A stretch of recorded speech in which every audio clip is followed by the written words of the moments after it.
आपली संस्कृती, आपले संस्कार सदा राहू दे आपल्या सोबत.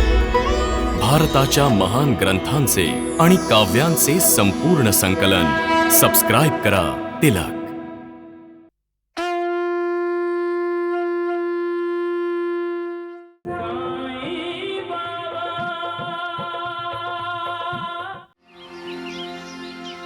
आई, बाबा, चला आपण आपल्या गावी परत जाऊया. चला. बाळा, देवाला न भेटता जाणार काय? आजी, शिर्डीत देव नाहीये. खूप लांबून लोक इथे देवाला शरण येतात. देवाचं दर्शन घेऊन स्वतःचा उद्धार करतात.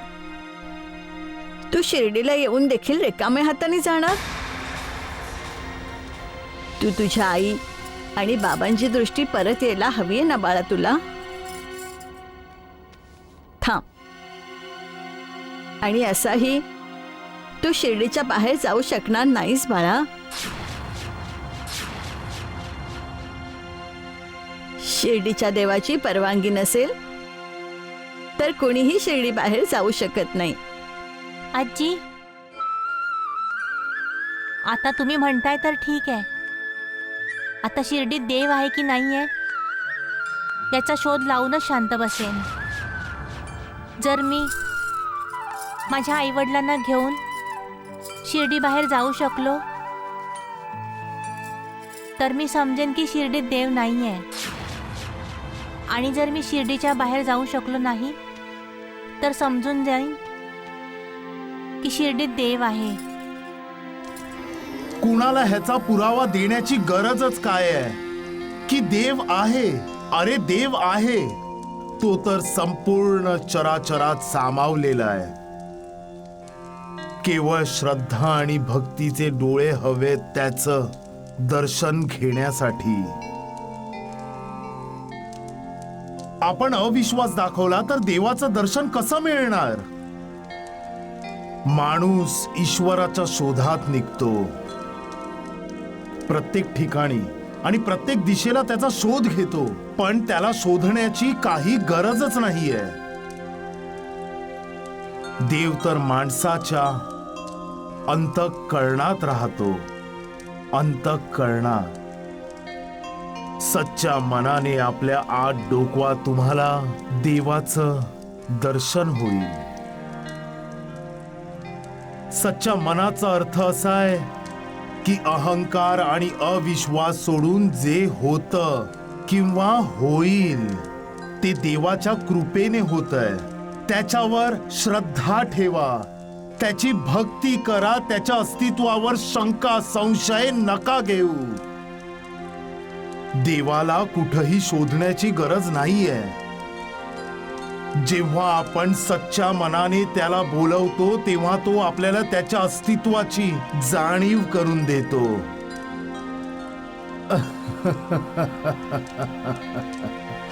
सबका मालिक एक. अरे नालायका, लवकर आवर, आपल्याला शिर्डीला जायचंय. चल लवकर लवकर कर, आपल्याला सामान बांधायचंय. लवकर कर. वैद्य बुवा, माझं सामान पण बांधा ना. अरे नालायक कुठला. अरे गुरुची सेवा करण्याऐवजी गुरुकडूनच सेवा करून घेतोय. कडून शिक काहीतरी. चूक झाली वैद्य बुवा, मी माझं सामान बांधून घेतो. ठीक आहे ठीक आहे, आधी हे घे आणि गुरु महाराजांचं सामान बांध आधी, कारण साधू महाराज पण आपल्या सोबत शिर्डीला येणार आहेत. हो ना नाथजी? त्या साई बाबाला जशा उत्तर वैद्य बुवा, वैद्य बुवा, एक बोलू हो हो हो, बोल. अहो जरा ऐका तर खरं. तुम्ही खूप मोठी चूक करताय. बरं का? हा साधू बाबा खूप मोठा ढोंगी आहे. याच्या काही गोष्टी साईबाबांसारख्या नक्की आहेत, पण आपण याला साईबाबांचा गुरु मानण्याची चूक करायला नको. नालायका, उठ. अरे गाढवा, आता मला तुझ्याकडून ज्ञान घ्यायची वेळ आली आहे का? शांत बस. सत्यानाश हो तुझा. माफ करा वैद्य बुवा. गुरुदेव, तुम्ही स्नान करायला जातायत ना? व्यवस्थित स्नान कर हा. लवकर या हा. अरे धोंड्या, तू कुठे चाललायस हा? कुठे चाललायस? अरे तुझी तर आंघोळ झालीये ना? हा? तू ह्यांना आंघोळ घालायला चाललायस नालाय का? नीट ऐक, तयार राहा. जेव्हा साधू महाराज आंघोळ करून येतील तेव्हा आपण शिर्डीकडे प्रस्थान करायचंय. समजलास? चल आता हट. फक्त शिर्डीला पोहोचण्याचा अवकाश आहे वैद्य बाबा. आहे की नाही धोंडू? जय दुर्गा जय दुर्गा जय माता जय माता जय दुर्गा जय दुर्गा जय माता जय माता जय सिंह वाहिनी जय असुर नाशिनी सिंह वाहिनी असुर नाशिनी शैल सुजाता जय दुर्गा जय माता जय माता जय दुर्गा जय माता जय माता.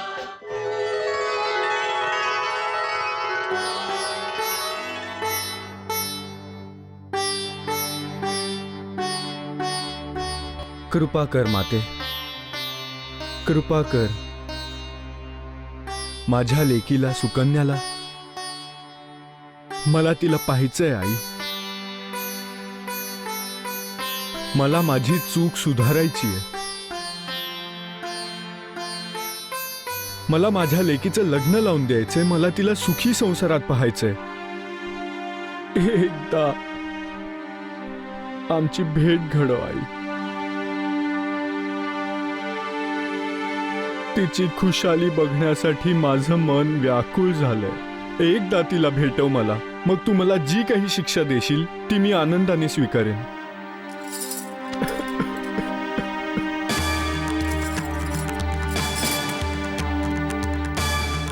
हात नको लावूस मला.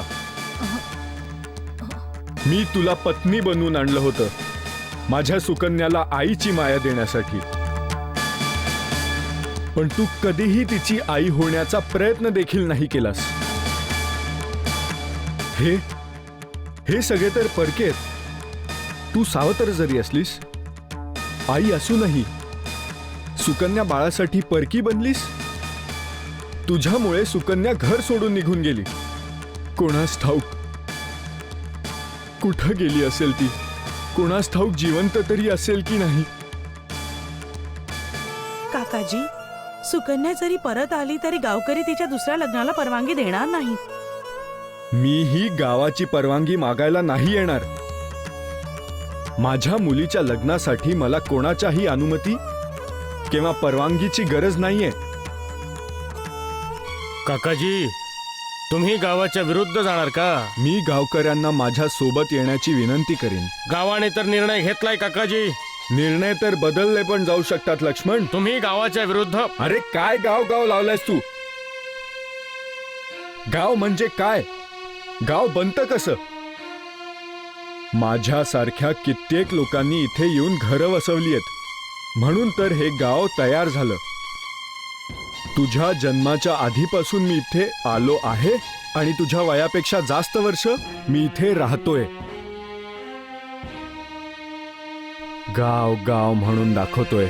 अरे कावळे पण इतके काव काव नाही करत. काकाजी, आपल्या मोठ्यांपेक्षा कधीही मोठ्या आवाजात बोलायचं नसतं. हे गाव आम्ही बनवलंय. इथला समाज आमच्यासारख्या लोकांमुळे तयार झालाय. जर कुठला कायदा, कुठला नियम कोणाचं घर वसवण्याच्या ऐवजी ते घर नष्ट करत असेल तर आपल्याला तो कायदा, तो नियम बदलावा लागेलच.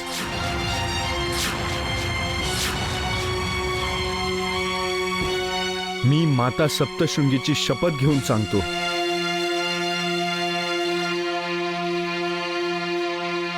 जर माझी मुलगी सुकन्या जिवंत असेल आणि ती गावी परत आली तर मी तिचं दुसरं लग्न लावून देईन. माझ्यासाठी माझ्या मुलीचं सुख महत्वाचं आहे. गावातल्या 4 लोकांनी घेतलेला निर्णय नाही.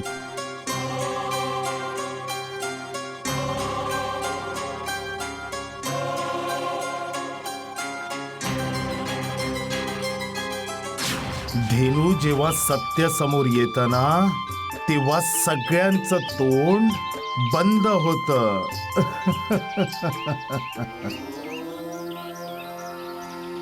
सत्याचं तेज जितकं दाहक असतं, सगळ्यांचे डोळे दिपून जातात. कुणाची हिम्मत नाही होत सत्याच्या विरुद्ध बोलण्याची. सत्याचा स्वीकार करण्यासाठी खूप मोठं मन असावं लागतं. प्रत्येक जण सत्याला स्वीकारू नाही शकत. जो अहंकारी आहे तो तर अजिबातच नाही. अरे वासरा, जर तुला कोणी त्रास दिला तर तुझी आई त्याच्यावर अचानक हमला करते, हो ना? मग माणूस का नाही करणार? अरे भाऊ पुजारी आहे म्हणून बाबा. काय झालं? त्याला काय राग नाही येऊ शकत? बाबा बाबा तो अरे तात्या, इतका धावत पळत कुठून येतोय? बाबा तो तुमचा छोटा मित्र आहे ना, तो काय नाव आहे त्याचं? श्रवण, हा काय झालं त्याला? त्याच्या आई वडिलांबरोबर शिर्डी सोडून चाललाय बाबा. हा चाललाय? जाऊ द्या त्याला. पण तुम्ही त्याला परवानगी दिली आहे का? नाही. तर मग त्याला थांबायला हवं ना. कुणाला थांबवणार तू, लक्ष्मीची आई? अविश्वासाला, अविचाराला, अविवेकाला की अहंकाराला? कुणाला थांबवशील? आणि थांबवलंस तरी ते थांबणार नाही. ज्यांना धीर धरता येत नाही ते थांबत नाही, आणि जे थांबत नाही ते दुसऱ्यांवर विश्वास नाही ठेवत. आपल्या मनावर ताबा तोच ठेवू शकतो ज्याची ईश्वरावर श्रद्धा आहे, भक्ती आहे. तोच धीर धरू शकतो. बाकीचे तर चंचल मनाच्या इशाऱ्यांवर भटकत राहतात.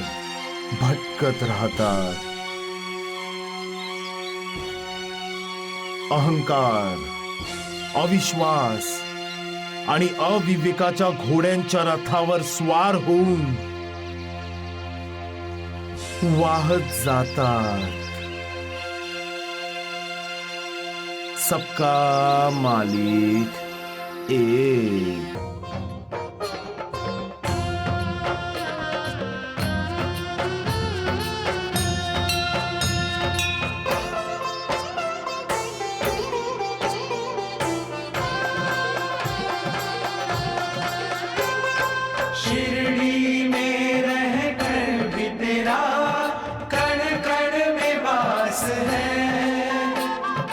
कोई पास हो के दूर हो, तू सबके पास है. हर प्राणी पर तेरी ममता है, तुझ में रब जैसी क्षमता है. तू अपने ऊपर ले लेता, तू अपने ऊपर ले लेता, जीवों पर आए दुख तमाम. साईं राम, साईं श्याम, दुख भंजन तेरो नाम. साईं राम, साईं श्याम, दुख भंजन तेरो नाम. सुख धाम धन धाम साईं राम, साईं श्याम. गुण धाम. जो हसला तो फसला आहे. कोण आहे बाळा? नानावली काका आहेत आई. अरे तू शिर्डी सोडून चाललायस का मित्रा? हो, इथे आलो होतो की देव भेटेल आणि माझ्या आईवडिलांचे डोळे बरे करतील. पण इथे तर देवच नाहीये. अरे देवाला मिळवण्यासाठी ना तपस्या करावी लागते. तू तपस्या केलीस का? नानावली बेटा, श्रवणच्या मनात आमच्याबद्दल श्रद्धा आहे, प्रेम आहे. ही देखील एक तपस्याच आहे ना बेटा. हो हो. सगळे म्हणत होते की देवाच्या परवानगीशिवाय तुम्ही शिर्डी सोडून जाऊ शकत नाही. पण आम्ही तर शिर्डी सोडून चाललोय. याचा अर्थ असा आहे नानावली काका की शिर्डीत देव नाहीये.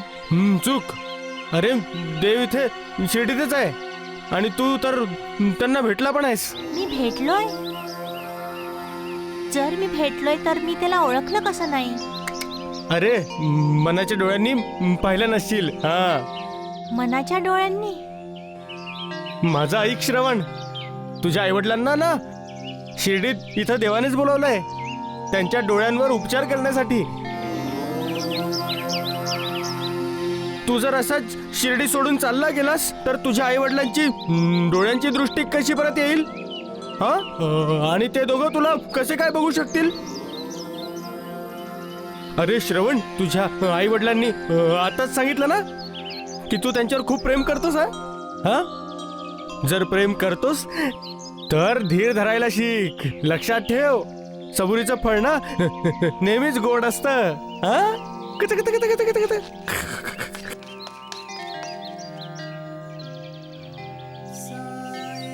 लक्षात ठेव, सबुरीचं फळ ना नेहमीच गोड असतं.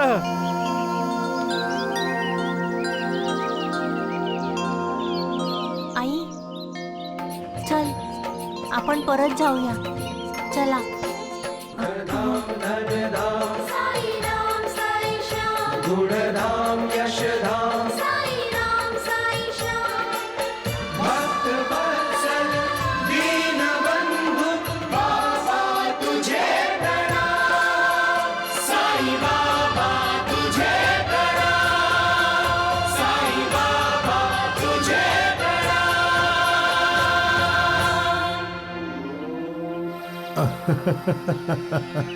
लोक असं म्हणतात की आम्ही मनाचा आवाज ऐकलाय, पण हा मनाचा आवाज आहे कुणाचा? सांग देवा, मनाचा आवाज आहे कुणाचा? मन तर माणसाचं आहे, पण आवाज तुझाय देवा. माणसाला हे नाही समजत की मनाचा आवाज हा त्याच्या अंतरात्म्याचा आवाज आहे, म्हणजेच ईश्वराचा आवाज आहे. जेव्हा तो द्विधा मनस्थितीत असतो तेव्हा त्याच्या मनात प्रकट होऊन तू बोलतोस. गोंधळामध्ये अडकलेल्या माणसाला मार्ग दाखवण्यासाठी तू त्याचं मार्गदर्शन करतोस. ह्याला मनुष्य स्वतःच्या हृदयाचे ठोके समजतो. त्याला हे कळत देखील नाही की साक्षात देवाने त्याच्याशी संपर्क साधलाय. लोक म्हणतात की हृदय धडधडतं, पण मी म्हणतो की हृदय नाही धडधडत, ते तर ईश्वराच्या नावाचा जप करत असतं. या जपालाच लोक मनाची धडधड म्हणतात. ज्या दिवशी देवाचा जप करता करता हृदय थांबतं तेव्हा माणसाचं हृदय धडधडणं बंद होतं. सगळे म्हणतात की अंत झाला, पण जिथं ईश्वराचा आवाज नसेल तिथं जीवन कसं काय असू शकतं? लोक हे समजून घेण्याचा प्रयत्न का नाही करत? का? अरे मित्र, अरे श्रवण, अरे कसा आहेस तू? हा, ठीक आहे. माझ्या आईने जर तुम्हाला आकाशाकडे बघून बोलताना पाहिलं असतं ना तर काय म्हणाली असती माहितीये? काय म्हणाली असती? म्हणाली असती हा कामातून गेलाय. हा? आता तर ह्याचा वेळ वाढतच चाललाय. दे टाळी. चल आपण ना तिथं बसून गप्पा मारूया. चला. हो, चल चल चल चल चल. हा. देवा, काय झालं? तू तर शिर्डी सोडून जाणार होतास. नानावली काका म्हणाले की जाऊ नको, म्हणून मी थांबलो. हा. पण मी आता धीर धरेन, कारण आता मला समजलंय की शिर्डीत देव आहे. अच्छा अच्छा. फक्त एकदाच मला देवाचे दर्शन होऊ द्या, मग मी त्यांना समजावेन आणि ते माझ्या आईबाबांची दृष्टी परत देतील. पण मला देवाचं दर्शन होईल कुठं, कधी होईल आणि कुठे? अरे देवासमोर बसलायस आणि देव शोधायला मंदिरात चाललायस. कोण देव? बाबा. तो तुम्हाला देव म्हणतोय. ह्यांना पण आपल्यासारखं आकाशात पाहून बोलण्याची सवय आहे वाटतं. देवा. चल चल. बाबा पण ना लक्ष्मीची आई, साईबाबा श्रवणला सांगत का नाहीयेत की त्याच्या आईबाबांना घेऊन त्यांच्याकडे यावं म्हणून? साईबाबाची लीला साईबाबाच जाणो.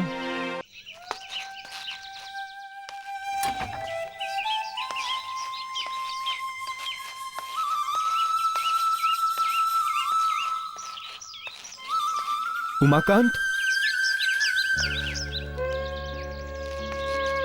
काकाजी,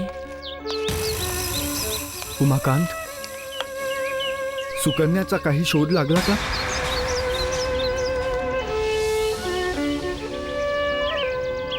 सगळीकडे शोधलं काकाजी. इतकंच काय, मी तर तिच्या सासरी देखील जाऊन आलो, पण सुकन्या तिथं देखील नाही सापडली. असं वाटतंय की सुकन्या आता ह्या जगातच नाहीये. नाही, असं नको म्हणूस. जर सुकन्या जिवंत असती तर आपल्याला कुठे ना कुठे नक्कीच सापडली असती. ती गेलीये काकाजी. सुकन्या आपल्याला कायमची सोडून गेली काकाजी.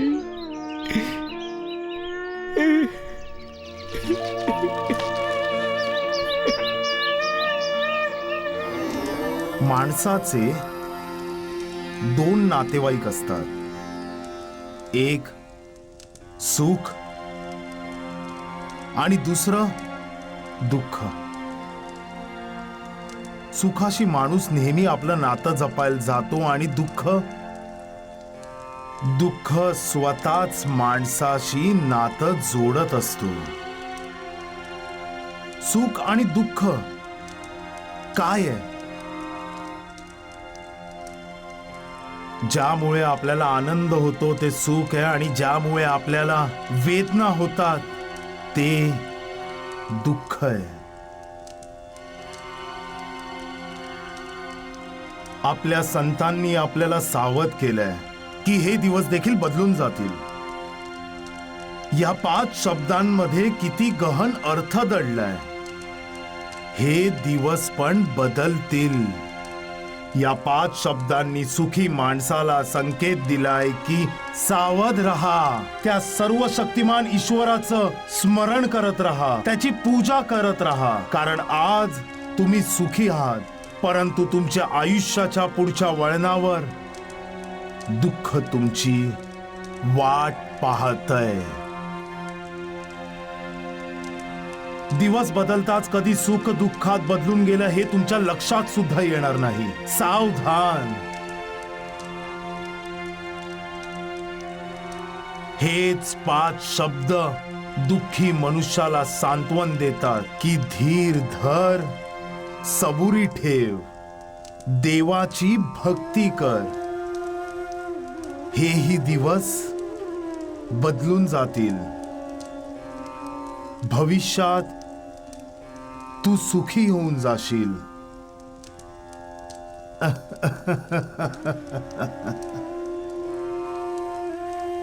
जे सामान्य असतात ते दुःखात दुःखी आणि सुखात सुखी होतात, आणि जे असामान्य असतात ते दुःखाने विचलित नाही होत. उलट दुःखातही स्वतःला सुखी समजतात. जे सुख आणि दुःखात एकसारखेच असतात त्यांना सुखदुःखाची भावना स्पर्श देखील नाही करत. ते स्थितप्रज्ञ असतात. आणि जे या भावनांच्या पलीकडे पोहोचलेले असतात ते निर्विकार ईश्वराच्या परमधामाला प्राप्त करून घेतात. सबका मालिक एक.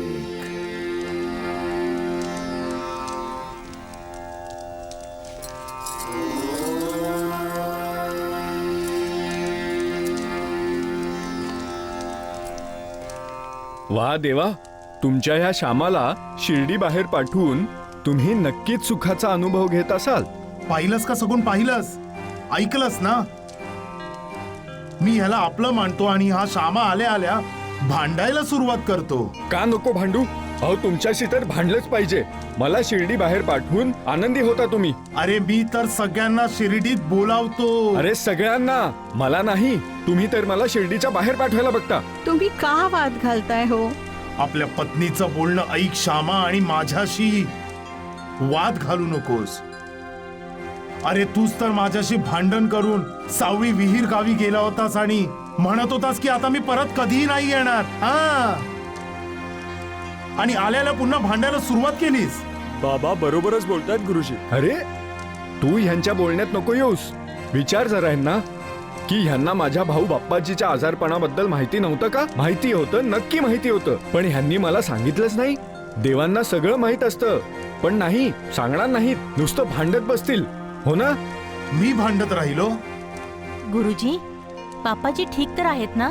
लक्ष्मीची आई, अहो जिथे देवाचा आशीर्वाद आहे तिथे सगळं ठीकच असेल ना. अहो ह्यांनीच तर बाप्पाजीला बरं केलंय. करणार तर सगळं हेच, पण नाही, फक्त मला स्वतःपासून दूर ठेवायचं यांना. अरे हेच सगळे नाटकं करतात म्हणून मला ह्यांचा राग येतो आणि भांडणं होतात आमची. अरे बाप्पाजी तुझा भाऊ आहे श्यामा, त्याच्यासाठी तुझं काहीतरी कर्तव्य आहे आणि ते कोण पूर्ण करणार? तू मी नाही. काही समजलं का गुरुजी? तुम्ही तुमच्या कर्तव्यापासून दूर गेला होता म्हणून तर बाबांनी तुमचं बोट धरून तुम्हाला योग्य मार्ग दाखवला. गुरुजी, कर्तव्यापासून दूर जाणं म्हणजेच आपल्या देवाला विसरणं. आणि साईनाथांना हे कधीही नाही आवडणार की त्यांचा स्वतःचा भक्त त्याची कर्तव्य विसरेल.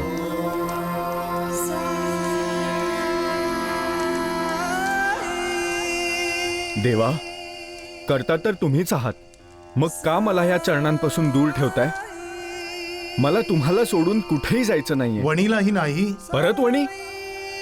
हे बघा देवा, भांडण तुम्ही सुरू करता.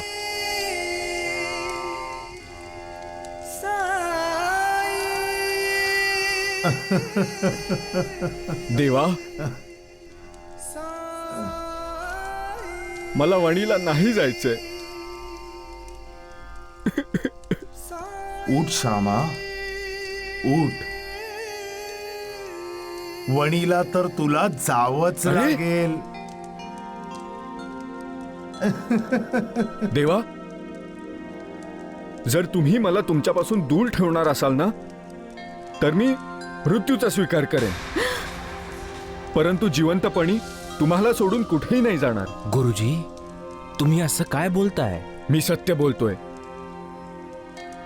मृत्यूच्या बाबतीत बोलण्याआधी तुम्ही माझा विचार केलात का? श्यामा असाच आहे ताई, विचार न करताच बोलतो. आता तुम्हीही ऐकून घ्या देवा. आता जर तुम्ही मला वाणीला जायला सांगितलं तर मी आमरण उपोषण करून माझे प्राण त्याग करेन, पण तुम्हाला सोडून कुठेही नाही जाणार. मरून जाईन मी. सारखं वणी वणी करतात, वेडे झालेत हे. अरे कधीपासून वणी करतात? कळत नाही तुम्हाला? मी नाही जाणार, मी नाही जाणार वणीला.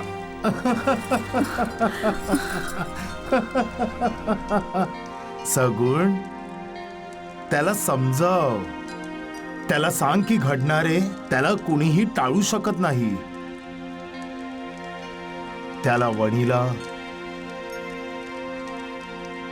जावंच लागेल. सबका मालिक एक.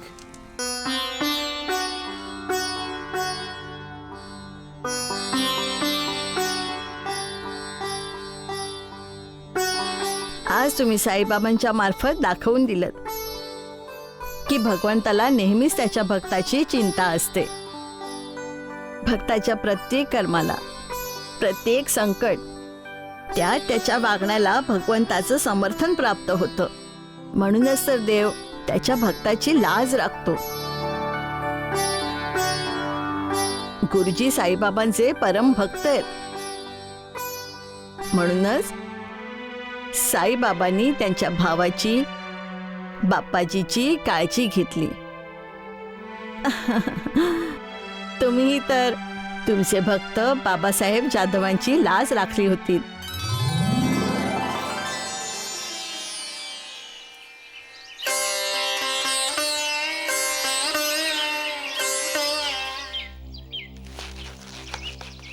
स्वामी समर्थ, रक्षा करा.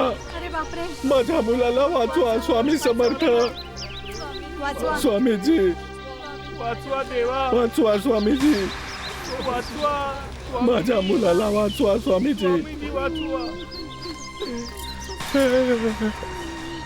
मला वाचवा स्वामीजी, माझ्या मुलाला वाचवा स्वामीजी, माझ्या मुलाला वाचवा तुम्ही स्वामीजी, माझ्या मुलाला वाचवा तुम्ही. माझ्या पतीला वाचवा स्वामीजी. माझ्या मुलाला वाचवा स्वामीजी, रक्षा करा. गोंगाट नका करू, स्वामीजी झोपलेत. माझा मुलगा कायमचा झोपून जाईल हो. स्वामीजींना उठवा. स्वामीजी उठा, स्वामीजी. कायमचा झोपून जाईल म्हणजे? याला साप डसलाय. विष साऱ्या शरीरात पसरले. माझ्या पतीनं वाचवा. स्वामीजी परब्रह्म आहेत, ते माझ्या पोराला नवीन जीवन देऊ शकतात. तुम्ही स्वामीजींचे भक्त आहात. माझ्या पतीसाठी काहीतरी करा. उठवा यांना. माझ्या पतीला वाचवा.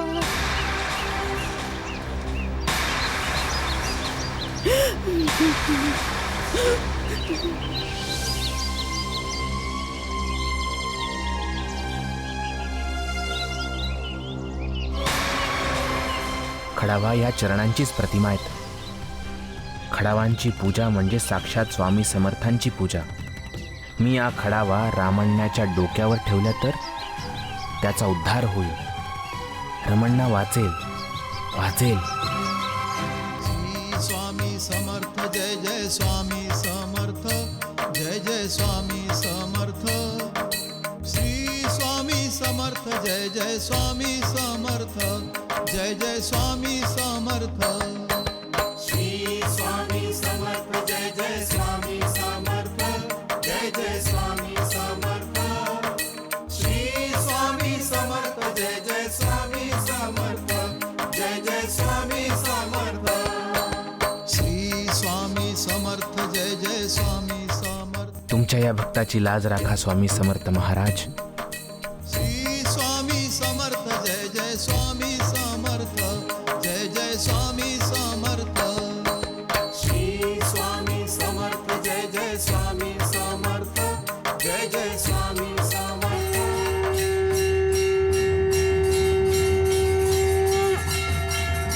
बाबासाहेब,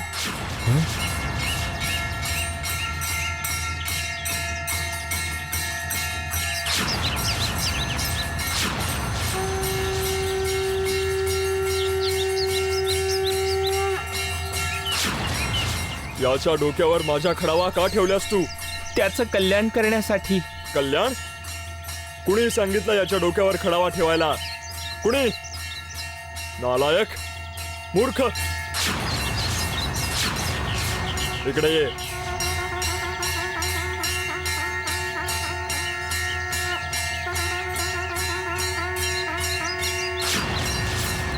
टोपी फेक. ऐकलं नाहीस का तू? टोपी फेक. कुर्ताही काढ. काढ तो.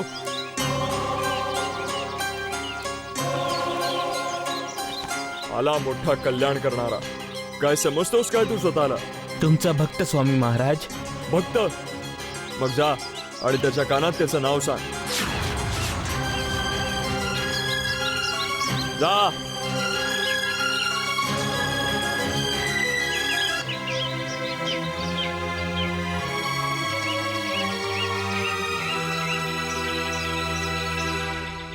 रमण्णा, रमण्णा, जोरात म्हण.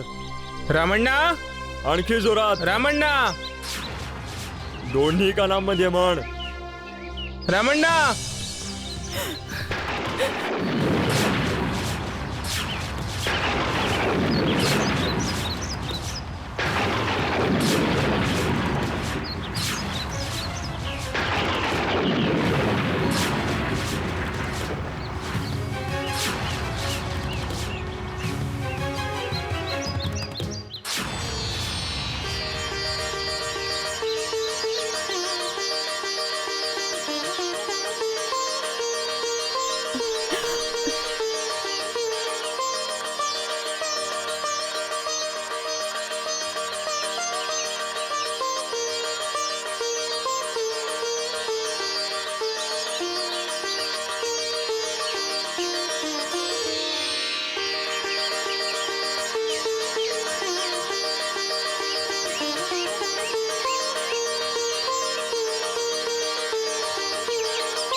मी नाही.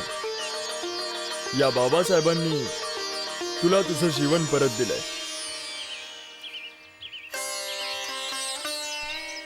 महाराज, स्वामी महाराज, मला माफ करा स्वामी महाराज.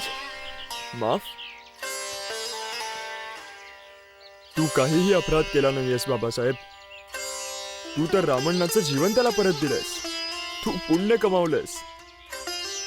तुझ्या या श्रद्धेने, तुझ्या भक्तीने आणि तुझा माझ्यावर जो विश्वास आहे तो पाहून मी प्रसन्न झालोय. माझ्या भक्तांच्या शब्दाला जागण्याचा मी नेहमीच प्रयत्न करतो.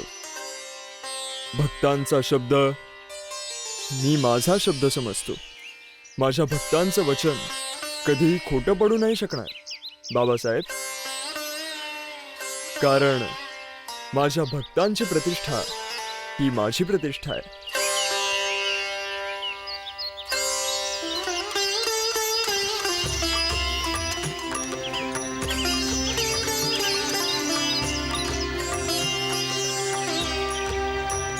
बाबासाहेब, माणूस आपल्या वस्त्रांसोबत अहंकार देखील परिधान करतो. म्हणून मी तुला वस्त्र उतरवून ठेवायला सांगितलं होतं. निर्विकाराला शरण जायचं असेल तर विकारांच्या वस्त्रांचा त्याग केलाच पाहिजे.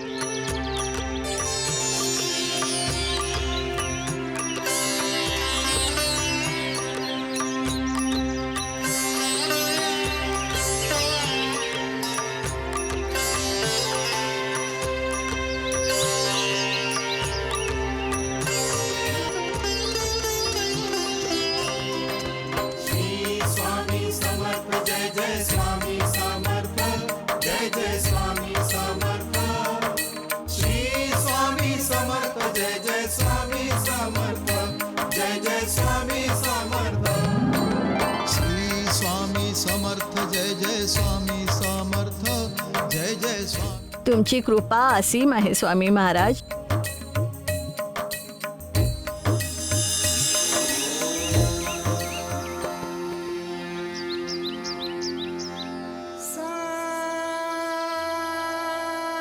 बाबा,